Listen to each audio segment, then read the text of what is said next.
Hello बच्चों, चलिए प्रश्न को पढ़ते हैं। संलग्न चित्र 2.79 में दो सर्व सम समांतर प्लेट संधारित्र एक बैटरी से जुड़ा हुआ है। स्विच एस बंद है। स्विच एस को ऊपर उठाकर दोनों संधारित्र की प्लेट के बीच एक परावैद्युत भरते हैं, जिसका परावैद्युतांक हमें दे रखा है, कितना है, 3 है। परावैद्युत भरने चित्र 2.79 में संचित कुल स्थिर वैद्युत ऊर्जा की निष्पत्ति यहाँ पे करनी है। तो यहाँ पे हमें क्या निकालना है, वैद्युत ऊर्जा क्या होगी। तो इस चित्र में देखिए हमें दे रखा है तो संधारित्र समांतर प्लेट है और इसके मध्य क्या लगा हुआ है, एक स्विच लगा हुआ है और इसे एक बैटरी से हम समांतर क्रम में जोड़ देते हैं। अब इस प्रश्न को समझने के लिए प्रश्न की मुख्य अवधारणा को समझेंगे। तो हम देखते हैं मुख्य अवधारणा।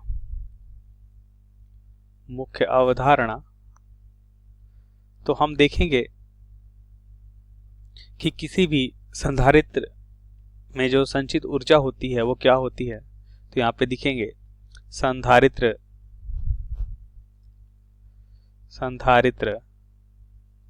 में संचित ऊर्जा को अगर हम U से लिखें तो ये क्या हो जाएगा। देखिए, अगर समांतर प्लेट संधारित्र बनाते हैं और मान लेते हैं इनके मध्य ये हमारा धनात्मक प्लेट है और ये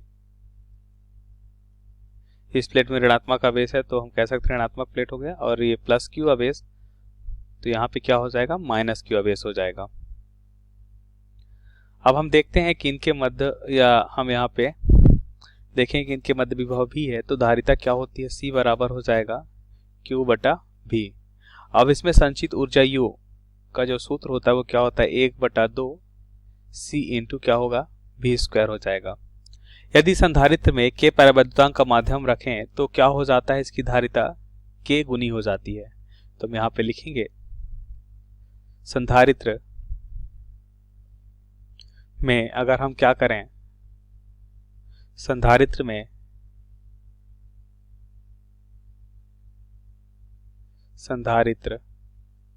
के मध्य K परावैद्युतांक का माध्यम रखने पर K परावैद्युतांक का माध्यम रखने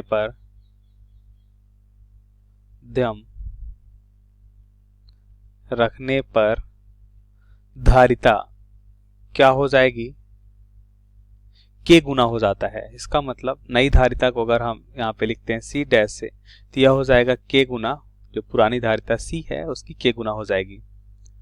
अब प्रश्नानुसार उत्तर को समझते हैं। तो हम यहाँ पे लिखेंगे उत्तर। अगर हम यहाँ पे देखते हैं कि हमें यहाँ पे दे रखा है कि प्रारंभ में इनकी ऊर्जा क्या होगी, तो एक संधारित्र की ऊर्जा में पता है क्या होगा, 1/2 क्या हो जाएगा, 1/2 C इंटू V²। अब ये समांतर क्रम में है, तो इसका मतलब हम कह सकते हैं ना कि यहाँ पे अगर विभव भी है तो यहाँ पे भी विभव, क्योंकि स्विच हमें क्या दे रखा है, स्विच को हम बंद रखते हैं। जब स्विच को बंद रखेंगे तो धारा का प्रवाह होगा और हम देखेंगे इनके मध्य विभव भी होगा, और B संधारित्र के मध्य विभव हमें क्या मिलेगा, V। और यहाँ पे हमें दे रखा है कि सर्वसम समांतर प्लेट है, इसका मतलब दोनों की धारिता हम C समान लिख सकते हैं। दोनों की धारिता हम C समान लिखेंगे। तो हम मान लेते हैं दोनों की धारिता जो C है वो क्या है, एक समान है, क्योंकि सर्वसम प्रश्न में दे रखा है, और इनके मध्य जो विभव वो भी समान होगा। तो हम यहां से लिख सकते हैं कि A पे ऊर्जा और B पे ऊर्जा, तो कुल हम बता सकते हैं कुल ऊर्जा कब, परावैद्युतांक माध्यम से पहले संधारित्र की कुल ऊर्जा क्या होगी, परावैद्युतांक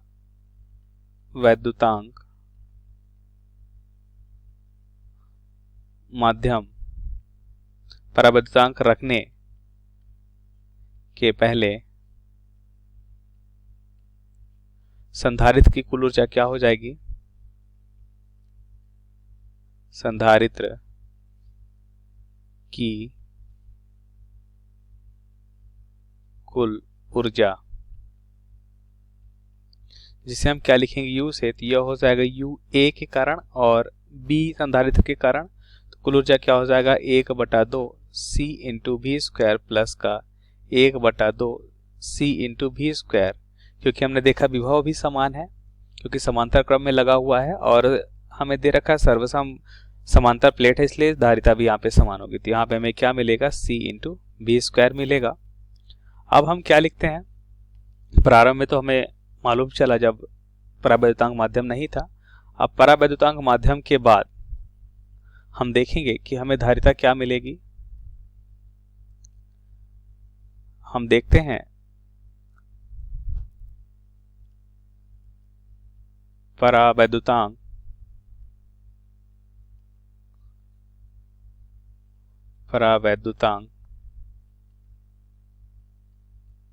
माध्यम के बाद धारिता क्या होगी। तो हम देखते हैं कि धारिता k गुनी हो जाएगी, तो नई धारिता हो जाएगी k इंटू, प्रारंभ में हमने C माना है तो k इंटू C हो जाएगा। अब इस चित्र में देखिए तो क्या हम कह सकते हैं कि यहाँ पे दे रखा है k का मान हमें 3 दे रखा है और यहाँ पे हमें प्रश्न में दे रखा है कि स्विच S को ऊपर उठाकर दोनों संधारित्र के बीच परावैद्युत पदार्थ भरते हैं।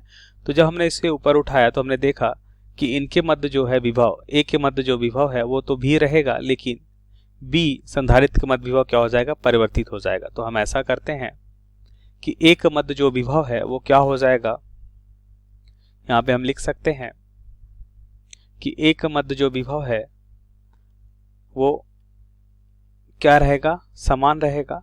और नई धारिता हम देखते हैं क्या हो जाएगा 3, क्योंकि k का मान हमें 3 दे रखा है। तो हम देखते हैं ऊर्जा कितनी हो जाएगी, UA डैश हमें मिलेगा 1/2 C के स्थान पे लिखेंगे 3C और B के स्थान पे लिखेंगे B, तो 3CV स्क्वायर। अब बाद में हम देखते हैं ये A के लिए हमने देखा, अब B के लिए देखें तो हम देखते हैं कि विभव तो इस बार परिवर्तित होगा और विभव क्या हो जाता है। तो हम यहाँ पे जानते हैं कि विभव जो होता है k परावैद्युतांक का माध्यम रखने के बाद यदि बैटरी हम हटा लेते हैं तो हम देखते हैं कि विभव k गुना कम हो जाता है। क्या होता है, k गुना कम हो जाता है, इसको याद रखेंगे।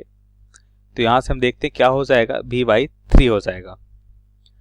और धारिता में पता है क्या हो जाएगा, 3 गुनी हो जाएगी। तो ऊर्जा क्या हो जाएगी, B संधारित्र की जो ऊर्जा है वह हो जाएगी 1/2 3C इंटू वी स्क्वायर, तो V का स्क्वायर बटा 9। तो U B डैश बराबर हमें क्या मिलेगा, 1/2 C इंटू वी स्क्वायर बटा 3, मतलब यहाँ पे हो जाएगा 6, 1/6 C इंटू वी स्क्वायर। अब कुल ऊर्जा की अगर हम बात करते हैं तो कुल ऊर्जा क्या होगा, संधारित्र रखने के बाद हमने देखा कुल ऊर्जा U डैश हमें मिलेगा UA dash plus UB dash. तो यहाँ से हम लिख सकते हैं कि यह हो जाएगा UA डैश हमने कितना निकाला अभी, 3/2 CV square, 3/2 CV square plus ये इसका मान कितना हो जाएगा, इसका मान हो जाएगा 1/6 CV स्क्वायर। तो इसको हल करने पे हमें क्या मिलेगा, इसको हल करने पे हमें मिलेगा 6, यहाँ से हम एलसीएम लेते हैं तो ये हो जाएगा 2 तिहाई 6 3 तिहाई 9 CV square plus 1 CV square. तो हमें क्या मिलेगा, यहाँ से हमें मिलेगा 10/6 CV स्क्वायर। इसको भी हल करते हैं तो हमें क्या मिलेगा, 5/3 CV स्क्वायर। तो हमें यही बताना था कि कितना हमें ऊर्जा मिलेगी k परावैद्युतांक का माध्यम रखने पे, तो वह हो जाएगा 5/3 CV स्क्वायर। तो हमारे प्रश्न का सही उत्तर है। आशा करते हैं आपको समझ आया होगा। धन्यवाद।